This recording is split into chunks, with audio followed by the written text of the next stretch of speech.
ರಸ್ತೆ ಅಪಘಾತದಲ್ಲಿ ಯೋಧ ದುರ್ಮರಣ, ಸಕಲ ಸರ್ಕಾರಿ ಗೌರವಗಳೊಂದಿಗೆ ಅಂತ್ಯಕ್ರಿಯೆ ನೆರವೇರಿಸಲಾಗಿದೆ.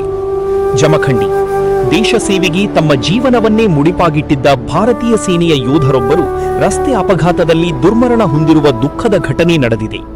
ಯೋಧನ ಅಕಾಲಿಕ ನಿಧನದಿಂದ ಕುಟುಂಬಸ್ಥರು, ಬಂಧು ಬಳಗ ಹಾಗೂ ಗ್ರಾಮಸ್ಥರಲ್ಲಿ ಶೋಕ ಮಡುಗಟ್ಟಿದೆ. ಮೃತ ಯೋಧರು ಹಲವು ವರ್ಷಗಳಿಂದ ಭಾರತೀಯ ಸೇನೆಯಲ್ಲಿ ಸೇವೆ ಸಲ್ಲಿಸುತ್ತಿದ್ದು ದೇಶದ ಭದ್ರತೆಗಾಗಿ ತಮ್ಮ ಅಮೂಲ್ಯ ಕೊಡುಗೆ ನೀಡಿದ್ದರು.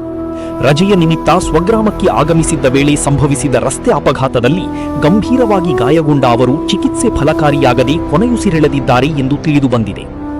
ಯೋಧನ ಪಾರ್ಥಿವ ಶರೀರವನ್ನು ಸ್ವಗ್ರಾಮ ಗದ್ಯಾಳಕ್ಕೆ ತರಲಾಗಿದ್ದು ಸಾವಿರಾರು ಜನರು ಅಂತಿಮ ದರ್ಶನ ಪಡೆದರು.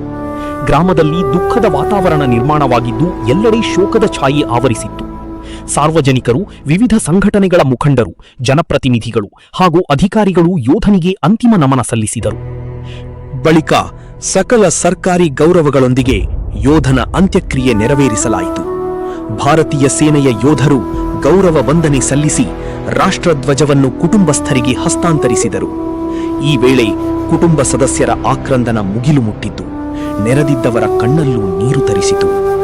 ಅಂತ್ಯಕ್ರಿಯೆ ಸಂದರ್ಭದಲ್ಲಿ ಭಾರತ್ ಮಾತಾ ಕಿ ಜೈ, ವಂದೇ ಮಾತರಂ ಹಾಗೂ ಅಮರ್ ರಹೇ ಘೋಷಣೆಗಳು ಮೊಳಗಿದವು. ಯೋಧನ ತ್ಯಾಗ, ಸೇವಾ ಮನೋಭಾವ ಮತ್ತು ದೇಶಪ್ರೇಮವನ್ನು ಸ್ಮರಿಸಿದ ಸಾರ್ವಜನಿಕರು ಅವರಿಗೆ ಭಾವಪೂರ್ಣ ಶ್ರದ್ಧಾಂಜಲಿ ಸಲ್ಲಿಸಿದರು. ಮೃತ ಯೋಧರ ಅಗಲಿಕೆ ರಾಷ್ಟ್ರಕ್ಕೆ ಹಾಗೂ ಜಿಲ್ಲೆಯ ಜನತೆಗೆ ತುಂಬಲಾರದ ನಷ್ಟವಾಗಿದೆ ಎಂದು ಗಣ್ಯರು ಅಭಿಪ್ರಾಯಪಟ್ಟರು. ದೇಶಕ್ಕಾಗಿ ಸೇವೆ ಸಲ್ಲಿಸಿದ ಯೋಧನ ತ್ಯಾಗ ಸದಾ ಸ್ಮರಣೀಯವಾಗಿರಲಿದೆ ಎಂದು ನುಡಿದರು.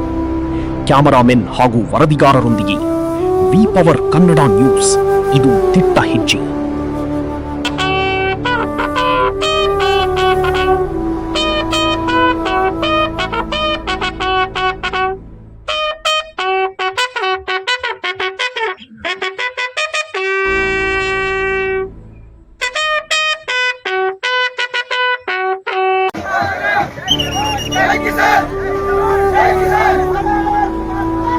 Hey!